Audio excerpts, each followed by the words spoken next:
Hi, Misha here, and as I've said in past videos, I like helicopters, and I've also said that the SH-3 Sea King from Sikorsky is one of my favorites. But how many know about the Kaman SH-2 Seasprite?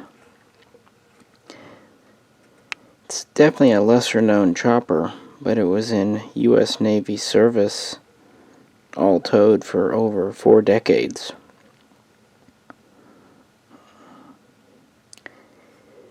And several versions and variants were made.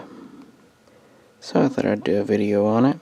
This is a 1/72 scale die-cast model from Altea, which is related to the old IXO tooling and Mercum, but it's just a little bit higher quality than Mercum, especially with the polymers, plastics they use, and the stand they provide. But, you know, it's in that affordable range, and you get rotating propellers and sometimes rotating wheels and stuff.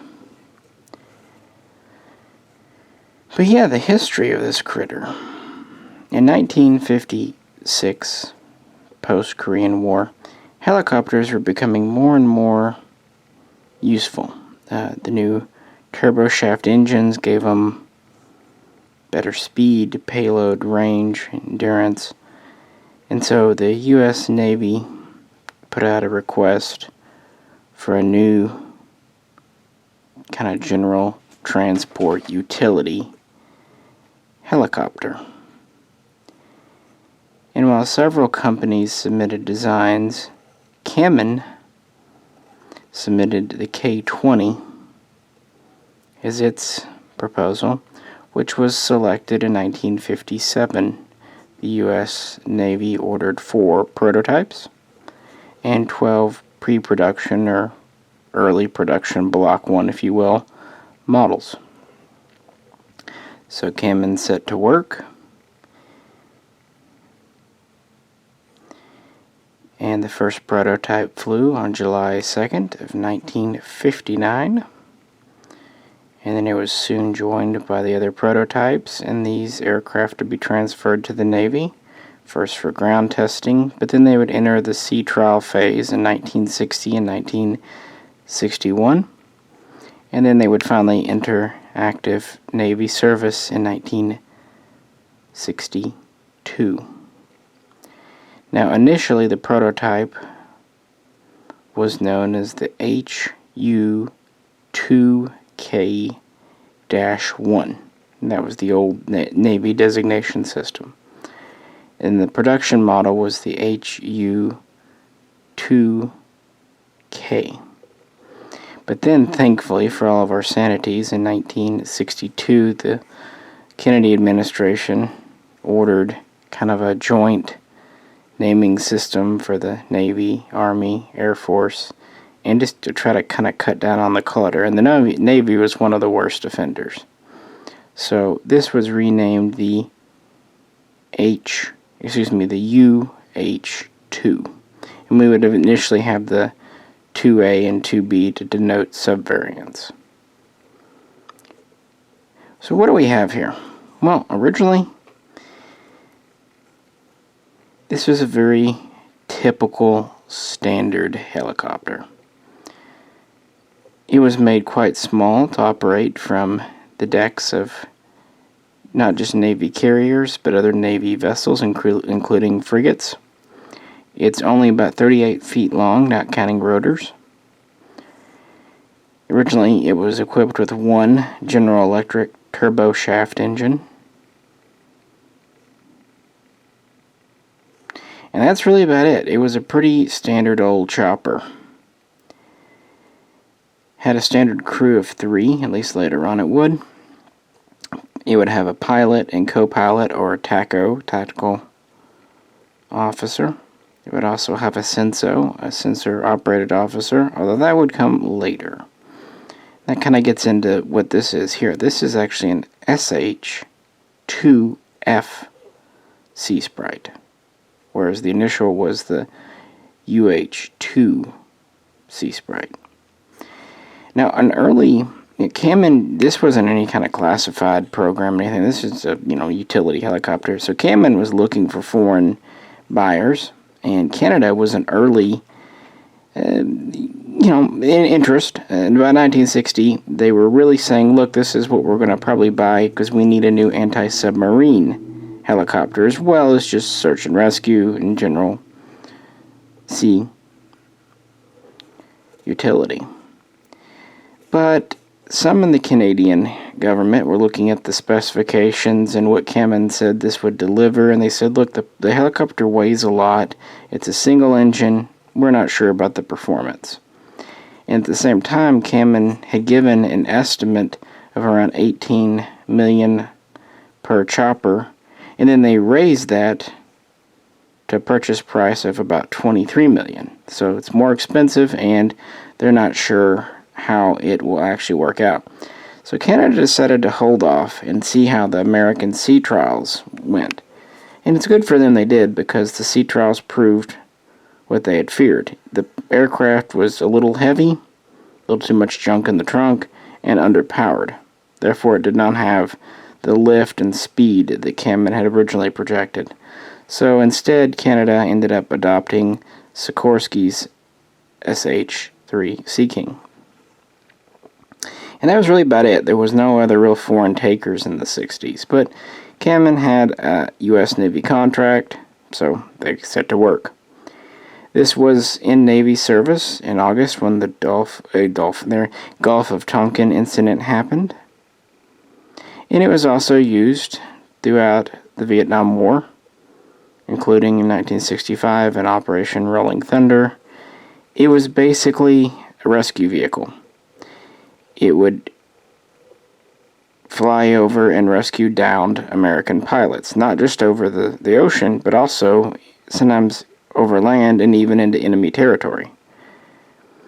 This is where its small size and reasonable payload and cabin came into use.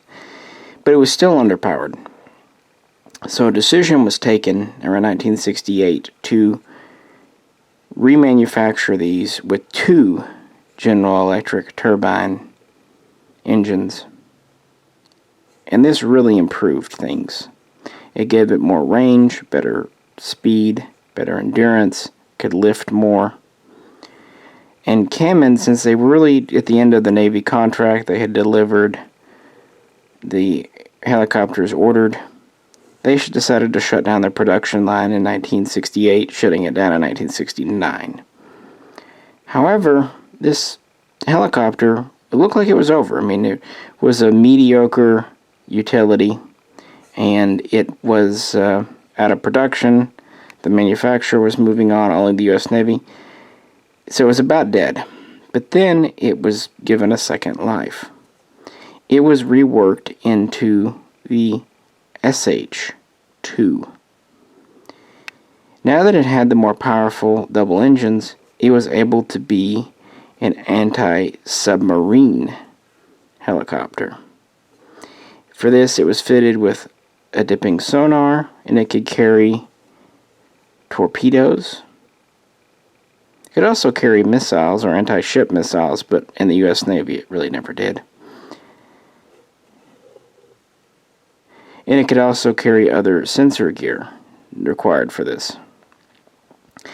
And its small size was great, because while in the Vietnam War, several Seasprites were stationed on board the large supercarriers. It was also found these could still operate off of older frigates like the Knox class.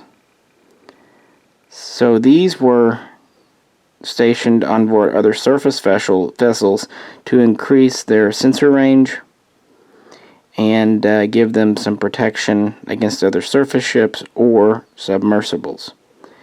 But then in 1970, something important happened. And in October of that year, this was selected to mount the new LAMPS system, which was essentially a big sensor suite update.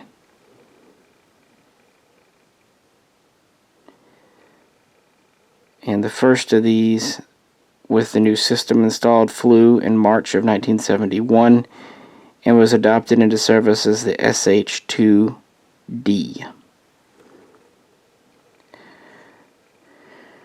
Also because of this, Kaman would start up the production line again. Now most of this would be to convert existing airframes, but they would actually receive orders for all new helicopters in small batches throughout the years.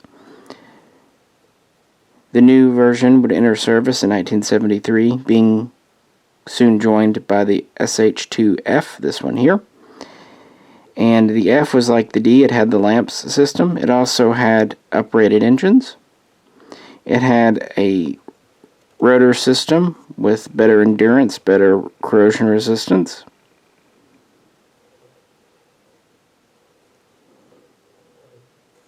And just generally kind of standardized a lot of the previous updates. And so, at this point, a lot of the older UH-2s in the fleet started to be sent back in for upgrading. So now that we're at this version here, I can say that yes, standard crew was 3. It still had a small payload capacity, plus carrying the lamps pod, and it could carry up to 2 torpedoes on stub little pylons. It was reasonably fast. It had a maximum speed of 165 miles per hour, not bad for a 70s helicopter, and it could easily cruise at 150 miles. Nothing earth-shattering, but, modern helicopters max it out still at about 200. One thing I thought was interesting, it has a pretty high maximum altitude for a helicopter at over 22,000 feet. And a pretty good hover height, too. So the new engines really helped, and the smaller size helped. And the fact that this was such a simple, basic, pretty non-radical airframe is why I think it was able to be upgraded multiple times. And it still wasn't done.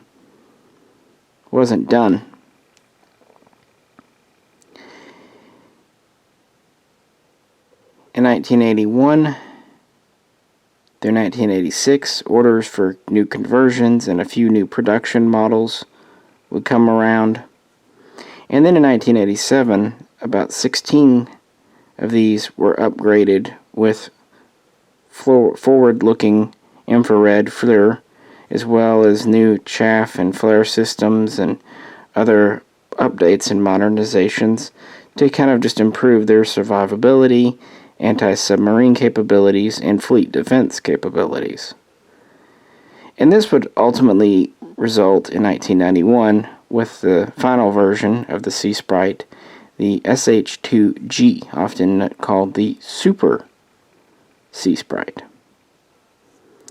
Most Super Seasprites would be upgraded from older models, but there would be new production examples as well.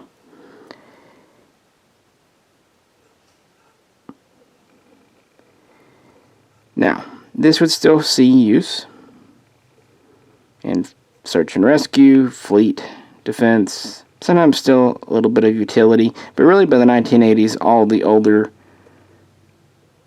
UH-2s were out of service or had been converted. So the SH-2 was pretty much what existed. And the Navy would keep around 180 active. Now, Wikipedia says that 184 of these were made in total, but just crunching the numbers, even taking into account conversions, it seems like Kaman made over 200 easily. And again, they were at low rate production for 20 years. But yeah, they would be used throughout the 80s in different fleet exercises, and they would be deployed. Kind of their last big use would be in the 1991 Gulf War. They would operate off the coast of Iraq, deterring the Iraqi Navy. Yes, Iraq did have a Navy. And since there really weren't many submarines there, they mostly were defending against and tagging surface ships. They were also on standby for search and rescue if needed. And then in the main, service, the U.S. Navy, these would be retired in 1994 in April, and that's because the older, Knox frigates were finally all retired out. The reason these were kept around with those was they were too small to operate newer helicopters like the SH-60 Seahawk. But now that they're gone, pretty much the Navy didn't need such a small aircraft, and it was getting outdated. Even with the continuous updates over the years, it was just becoming an older airframe. However, there was still that SH-2G. It entered into service in 1993, but it went into U.S. Navy Reserve service. And they would continue when they were activated and called up to deploy it throughout the 1990s. And the last of those were not retired until mid to late 2001, so right before the so-called War on Terror began.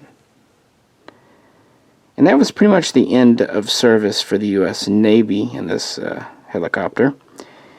There still weren't a lot of foreign takers even after the updates. Greece and Turkey were offered these as foreign aid. They said, nah. However, Egypt would purchase a few, as would New Zealand. In fact, New Zealand is still flying the SH-2 today. Australia also played around with it, but it was less than totally successful there. But it was primarily a U.S. Navy helicopter. And after kind of several takes and trying to find this aircraft's role, they found something it was good at. And it stuck on.